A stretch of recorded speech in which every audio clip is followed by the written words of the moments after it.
It was a hard-fought game against a good team. I think there were a lot of positives on the defensive end tonight. I think we did a pretty good job guarding the ball individually for stretches. There were obviously moments of the game where they got away from us driving downhill and made some plays at the rim.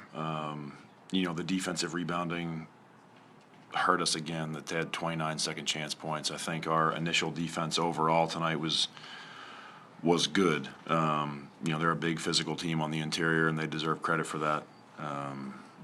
Offensively, we're young and we have some new guys playing different roles, and so there's going to be some clunky moments in terms of our execution and kind of the ability to think as a group and all see it the same, which is what the best teams do, and we're working towards that.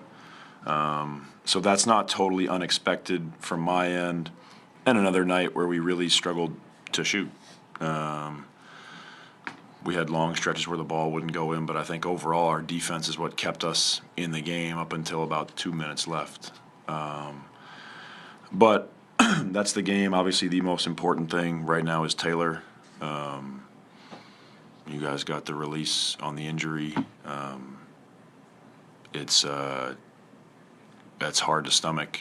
He's put in a lot of hard work. He's a great kid. And so we're really just trying to focus on him, his health, keeping him up, his spirits up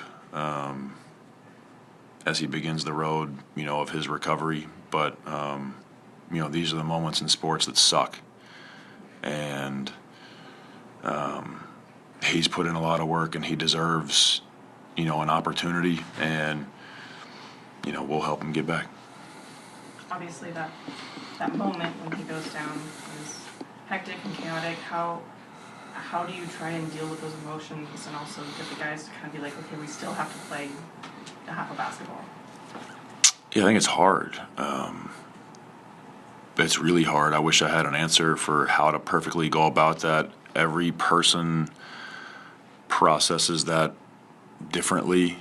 A lot of us saw the aftermath. Maybe some people didn't. They try to cover it up as quickly as they can. But yeah, that's a tough one for both teams. Like, that's not just us. That's any athlete that's on the court. They see that, and that's hard to watch. So, obviously we had a little break there as they're trying to get new paramedics here. But, you just try to do your best to give everybody a little bit of attention, let them know that Taylor's going to be okay in the long run, and that we need to find a way to refocus on the game. But I don't know if that happened or it didn't happen. That's kind of every person's individual response. It's hard for me. I'm not playing. It's hard to watch. Your heart breaks for Taylor because of the kid that he is, and all the work that he's put in and how he's approached, this early part of his career. So yeah, if I'm being honest, there are probably moments after that where I'm not quite thinking very clearly. So I assume for the players it's the same thing. Wrap up what Taylor has done with his game from now to where he was maybe a year ago, and what maybe this injury, what kind of effect it has on that. Yeah,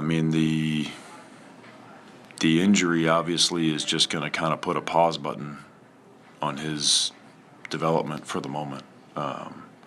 It doesn't take away anything that he's done to this point. Taylor has openly gained a lot of weight and strength. It showed up in the preseason and the early part of this season with his ability to defend and rebound and make plays at the basket. It's showed itself when he drives the ball offensively. He doesn't get bumped off his spot. His understanding of how to play, as more of a perimeter player, and within our system has grown. He's developed as a player. He's developed as a young man. But I don't, this is far from over for him. Like I said, this is a pause button for Taylor. And, you can see it even in the early parts of this season. Like, you can see the flashes. You can see where this could be going with him. And that's a credit to him. He's put all the work in. He spent a lot of time in the gym this summer, not just on the basketball court, but in the weight room. He's made a dedication to his body. So, yeah, I think he's, in 12 months' time or 14 months' time, he's really made a lot of progress as a player. And I don't see why that won't be the case in the future. You had a chance to have a conversation with him, and how's he handling this at the moment? Yeah, I mean, I just saw him briefly. You just give him a hug, tell him you love him, everything's going to be all right. We'll do anything we can for him and his family. But I haven't had an opportunity to really sit down and have a conversation with him. After the game, everybody wants to go,